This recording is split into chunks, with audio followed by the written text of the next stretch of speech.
عدلیہ کو آزاد کر دیا گیا، مقننہ سے علیحدہ ہو گیا، ایگزیکٹو سے علیحدہ ہو گیا، انتظامیہ سے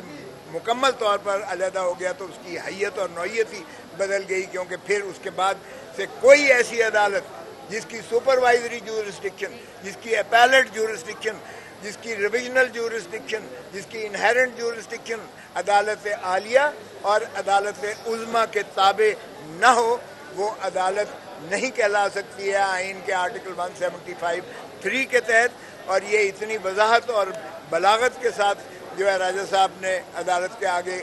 جو ہے پیش کیا اور حوالہ جات دیے سارے، نہ صرف اپنے ملک سے بلکہ دوسری جورسڈکشن سے بھی دنیا کی، اور اس پر جو ہے انہوں نے کیا۔ اور اس لیے آج جو ہے بات بڑی واضح ہو گئی۔ عزیر بھنڈاری صاحب کا جو تھا وہ پٹیشن کل پہ چلی گئی ہے، وہ کل اس کو سماعت کریں گے، لیکن اس کے بعد جو استدعا کی گئی راجہ صاحب کی طرف سے کہ ایک تو یہ ہے کہ کوئی پتہ نہیں ہے کہ ان محبوسین کو، میں ملزمان بھی نہیں کہوں گا، ان کو حبس بیجا میں رکھا جا رہا ہے، اس لیے کہ ان کی کسٹڈی جو لی گئی ہے ATA کورٹ سے لی گئی ہے، وہ پتہ نہیں کہاں رکھا جا رہا ہے، کسی کو کوئی پتہ نہیں ہے،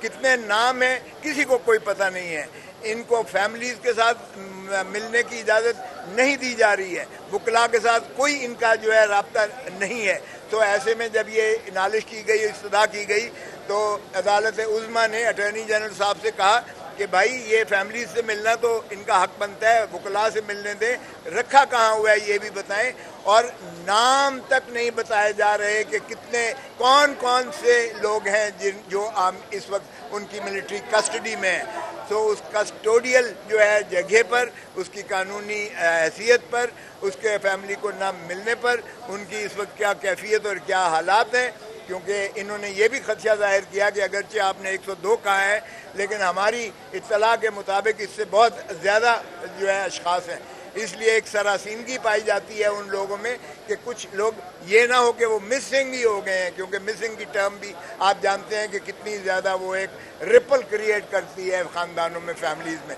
تو ایک تو یہ انہوں نے اٹارنی جنرل صاحب کو کہا، اور ساتھ ہی جو ہم نے خدشات ظاہر کیے کہ جناب یہ ایسے سیکریٹیولی قسم کے یہ ٹرائلز ہوتے ہیں کہ اس میں سزا کر دیتے ہیں اور پھر آپ یہ کہیں گے کہ جی یہ پاسٹ اینڈ کلوز ٹرانزیکشنز ہو گئے ہیں۔ اور محرم علی کے کیس میں اور لیاقت حسین کے کیس میں بھی ایسا ہوا تھا کہ کچھ لوگوں کو ملٹری کورٹ سے سزائے موت ہو کر وہ اللہ کو پیارے کر دیے گئے تھے، اور پھر ظاہر ہے کہ اس سماعت کا اور اس فیصلے کا ان کو کیا فائدہ ملے گا۔ تو آج عدالت عظمیٰ نے ان خدشات کی روشنی میں یہ بھی اٹارنی جنرل صاحب کو کہا کہ امید کرتے ہیں کہ آپ ٹرائلز، ملٹری کورٹس ٹرائلز سے اجتناب کریں گی۔ تو ایک قسم کا یہ اسٹے بھی ہو گیا کہ ملٹری کورٹس اس کی مزید سماعت نہیں کریں گی۔ کل اٹارنی جنرل صاحب فہرست جو ہے فراہم کریں گے کہ کون سے لوگ جو ہیں وہ ملٹری کسٹڈی میں ہیں،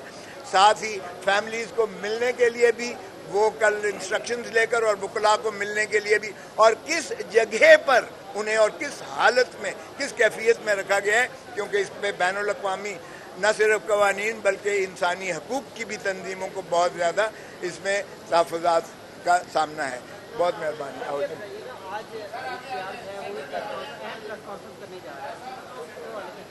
دیکھیں کوئی پریس کانفرنس ہم کیا کہہ سکتے ہیں، پریس کانفرنسز آج کل بہت ہو رہی ہیں ماشاءاللہ،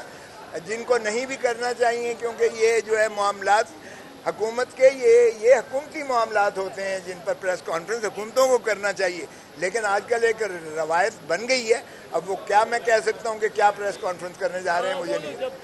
کریں گے تو پھر اس کا جواب دیں گے۔ تھینک یو سر، بہت مہربانی۔